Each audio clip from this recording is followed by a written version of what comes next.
నమస్తే భయ్య. నమస్తే అన్న. సో ఇప్పుడు పవన్ కళ్యాణ్ గారు మరొకసారి అంతా కాన్సన్ట్రేట్ చేసి వైసీపీ వాళ్ళందరూ లేపేస్తున్నారు. సో ఫైనల్గా జగన్ కూడా జైలుకి పంపించబోతున్నారని తెలుస్తుంది. దానికి ఏమంటారు? కంపల్సరీ జగన్ జైలుకి వెళ్ళాలన్న. ఎందుకనంటే ఆయన అధికారంలో ఉన్నప్పుడు ఏదైతే ఆయన రౌడీ రాజకీయం చేసిండో ఆ విధంగా చూసుకుంటే మన చంద్రబాబు నాయుడు ఎంత గానం దారుణంగా టార్చర్ చేసిండు.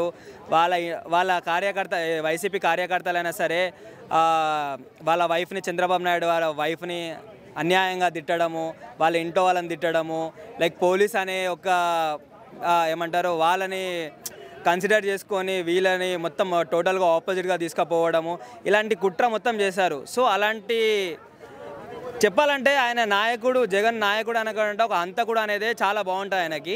ఎందుకనంటే ఆయన అన్ని రౌడీ రాజకీయాలు చేసిండు కాబట్టి ఈరోజు ఏమంటే టిట్ ఫార్ టాట్ అన్నట్టు ఆయన ఏది చేసిండో అది కంపల్సరీ ఆయనకు తగలాలి. అది తగులుతేనే ఇప్పుడు ఎందుకు మనోళ్ళు అధికారంలో ఉన్నారు, భారతి మేడంని తిట్టలేరా, వాళ్ళ ఇంట్లో వాళ్ళ అమ్మని తిట్టలేరా, షర్మిల గారిని తిట్టలేరా, ఎవరిని తిట్టలేరు.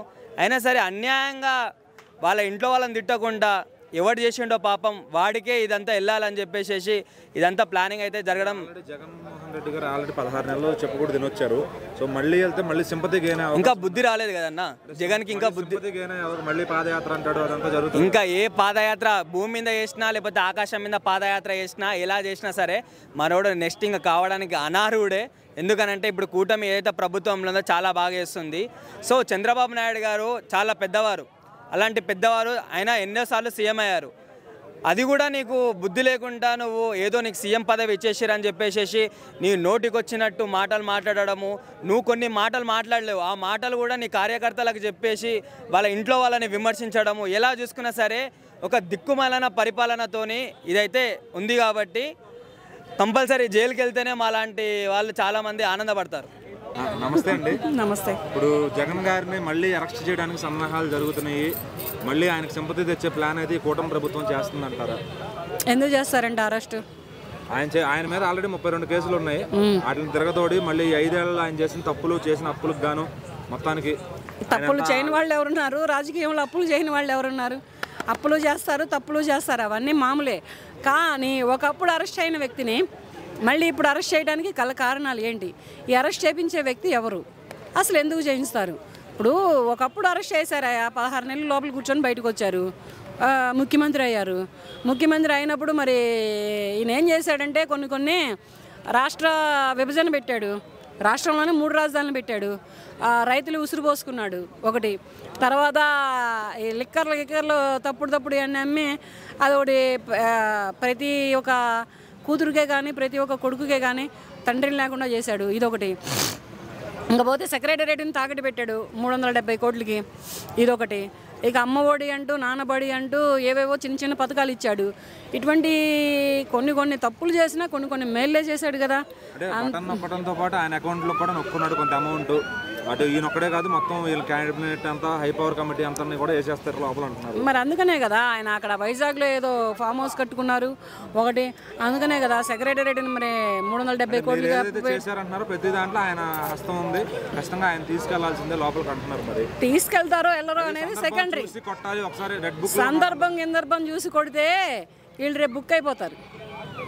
ఇప్పుడు ఇంత ముందర కొన్ని రాజకీయ చరిత్రలైన ఏలినటువంటి నాయకులు ఉన్నారు, ఒకసారి జైలుకి వెళ్ళొచ్చి ముఖ్యమంత్రులు అయినటువంటి నాయకులు ఉన్నారు, ప్రజల్లో సింపతి తీసుకున్నటువంటి నాయకులు ఉన్నారు. కానీ ఇతను చేసిందల్లా ఏంటంటే రాష్ట్ర డెవలప్మెంట్ని ఆపేసాడు. ఫస్ట్ మళ్ళీ వెనక్కి తీసుకెళ్ళిపోయాడు, 80 ఏళ్ళు వెనక్కి తీసుకెళ్ళిపోయాడు. తర్వాత ఇతను ఇటువంటి పెద్ద తప్పులు చేస్తూ చిన్న పథకాలు ఇచ్చి చిన్న అన్నీ చేశాడు. కానీ విషయం ఏంటంటే ఇక మళ్ళీ ఎందుకు ఆయన లోపలేయడం?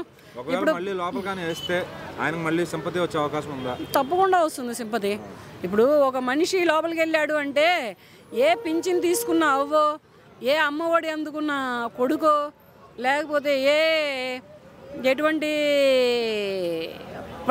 అతని ఈ పెట్టిన పథకాలలో పథకం అందుకున్న చెల్లో హక్కో వీళ్ళు ధ్వజమెత్తుతారు. రేపు ధ్వజమెత్తి ఏం చేస్తారంటే ఇతన్ని మళ్ళీ రాజుని చేస్తారు. ఇక్కడ ఇది ఆపేసేసి అతని పాపానికి అతను ఓడిపోయాడు కదా, అతను తప్పులే చేశాడు, సరైన శిక్ష ప్రజలే సరైన తీర్పు ఇచ్చారు.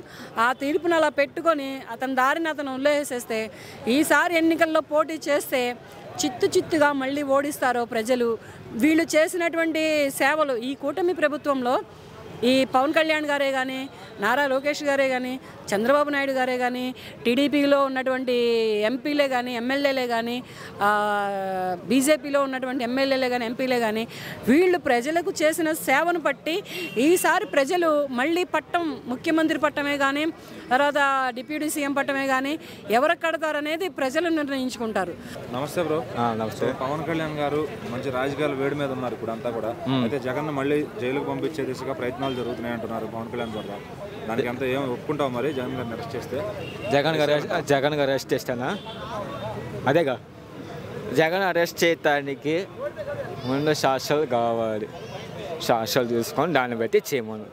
సాక్ష్యాలు ఉన్నాయి కదా, సాక్ష్యాలు ఉన్నాయి. సరే, సాక్ష్యాలు ఉన్నాయి అంటున్నారు కదా. ఇసుక మైనింగ్ అన్నిట్లో దేనిలో లేదా ఆయన సాక్ష్యం చెప్పు. అన్నిట్లో దోచేశారు 5 ఏళ్ళు దోచేశారు. 32 కేసులు అవి కొంచెం కొట్టించుకున్నారు అనుకో సీఎంగా. సో మిగిలిన కేసులు ప్లస్ గత 5 ఏళ్ళలో దోచుకున్నది అంతా మరి అన్నింటిలో కలిపి లోపలేయడమే న్యాయం కదా.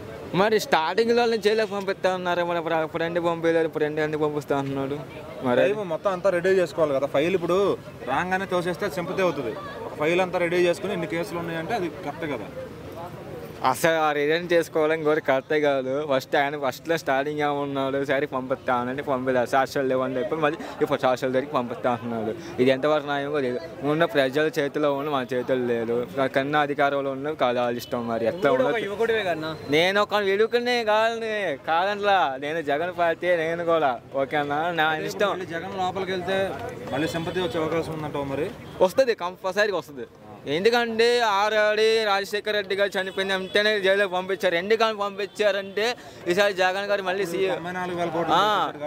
చెప్పేది వినండి, నేను పూర్తిగా చెప్పేది వినండి, పాయింట్ వినండి. రాజశేఖర రెడ్డి గారు ఉన్నప్పుడేమో చనిపోయిన తర్వాత జగన్ గారు జైలుకి పంపించారు. ఎందుకు పంపించారు? మళ్ళీ సీఎం జగన్ మళ్ళీ వస్తాడు, ఇది మంచి మేలు చేస్తారని చెప్పి కావాలని చంద్రబాబు ఏం చేశారంటే కావాలని జైలుకి పంపించాడు. సరే, జైలుకి పంపించినా వాడు కష్టపడి చేసినా కానీ విడిపించుకోవడానికి కూడా విడిపించుకోవాలి. ఎందుకు విడిపించుకోలేదంటే సింపతి కోసమే జైల్లో ఉన్నాడు. అది ప్రూవ్ చేసుకోవడానికి మాత్రం ప్రూవ్ చేసుకున్నాడు కదా జగన్.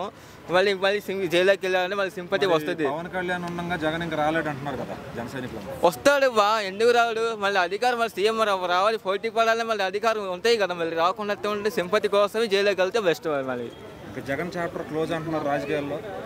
లేదు బా, లేదు, మళ్ళీ స్టార్ట్ అయింది. మళ్ళీ చూసుకోండి, ముందుకు ఇంకా రెడీగా ఉండేది మళ్ళీ. ఇంకా బ్రో నమస్తే. ఏపీలో పరిస్థితులు చూస్తుంటే రాజకీయాలు రోజు రోజు హీట్ ఎక్కుతున్నాయి. జగన్ గారు అసెంబ్లీకి వస్తారు ఇది అంటున్నారు. అయితే ఇప్పుడు పవన్ కళ్యాణ్ గారు జగన్ గారిని జైలుకు పంపించడానికి సన్నాహాలు చేస్తున్నారు అంటున్నారు. దానికి ఏమంటారు? సన్నాహాలు అంటే ఇప్పుడు రాజకీయ కక్షల్లో ఏదైనా జరగచ్చు. ఒకవేళ జగన్ తప్పు చేసి ఉంటే జైలుకి వెళ్తాడు, ఇప్పుడు లేదంటే లేదు. అంటే గత 5 ఏళ్లలో చేసిన అప్పులు తప్ప రాష్ట్రానికి తెచ్చింది ఏం లేదు ఆయన. అప్పులు అంటే ఎవరైనా అప్పులు చేస్తారన్నా. ఇప్పుడు మన హైదరాబాద్ అనుకో డెవలప్డ్ సిటీ కాబట్టి మనకి ఇక్కడ ఇన్కమ్ వస్తుంటుంది. ఇప్పుడు ఏపీకి ఇన్కమ్ వచ్చే సోర్సెస్ ఏది లేదు, ఒక బీచ్లు తప్పితే. ఐటీ కంపెనీస్ లేవు, ఏమి లేవు. అందుకోసం అప్పు జరుగుతుంది, ఏ ప్రభుత్వంలో అప్పు జరుగుతుంది. మనం ఏంటంటే టైం పెరిగే కొద్దీ మన రూపాయి వాల్యూ పెరుగుతూ ఉంటుంది, అందువల్ల అప్పులు కూడా పెరుగుతూ ఉంటాయి. అది కామన్, అప్పులు జరుగుతున్నది. ఆల్రెడీ జగన్ గారు 16 నెలల్లో జైల్లో చెప్పకూడదు తిని వచ్చారు. మరి ఈసారి అప్పుడు సింపతి వచ్చింది, గెలిచారు. జైలుకి వెళ్ళి రావడం వల్ల మళ్ళీ ఈసారి సింపతి వస్తుంది. ఇప్పుడు జైలుకి వెళ్ళి సింపతి వల్ల గెలవలేదన్నా. అప్పుడు పాదయాత్ర చేసిండు, అప్పుడు మేనిఫెస్టో బాగుంది, అప్పుడు చంద్రబాబు మీద వ్యతిరేకత ఉంది, అందువల్ల గెలిచాడు తప్పితే జైలుకి వెళ్ళిన ప్రతి ఒక్కరు ఎవరు గెలవరు. ఇప్పుడు కేపాలని జైలు వేస్తే ఏమైనా గెలుస్తాడా? నన్ను జైల్లో ఏమైనా నిలబడతాను గెలిపిస్తారా? ఎవరిని గెలిపారు? అది వాళ్ళకు మ్యాటర్ ఉంటే గెలిపిస్తారు అంతే, అట్లేముండదు. జైలుకి వెళ్తే గెలుస్తారు. అది ఇప్పుడు జైలుకి వెళ్ళి చంద్రబాబు గెలవచ్చు, సింగిల్గా పోటీ చేసి. పవన్ కళ్యాణ్ సపోర్ట్ ఎందుకు తీసుకున్నాడు? లేదు కదా. పవన్ కళ్యాణ్ సపోర్ట్ తీసుకోకపోతే ఏం జరిగిద్దో చంద్రబాబు కూడా తెలుసు. వాళ్ళు ఇద్దరు కలిసి కొట్టారు. అది దానితోడు కొంచెం మందు మీద వ్యతిరేకత ఉంది, అది మందులు గెలికాడని చెప్పేసి దానితో ఎందుకు రోడ్లు వేయలేదు. ఇప్పుడు మళ్ళీ జగన్ అసెంబ్లీకి వస్తే పవన్ కళ్యాణ్ తాకి తట్టుకోగలరా? తట్టుకునేది ఏముంది, తట్టుకుంటాడు. ఇప్పుడు ఏం కొట్టారు కదా వాళ్ళ మీద పడి. ఏమి ఇప్పుడు జగన్ వస్తే జగన్ దాటికి వీళ్ళు తట్టుకోలేరు, ఎందుకంటే వీళ్ళు చెప్పిన పనులు చేయలేదు. సూపర్ 6 అన్నారు, చేయలేదు.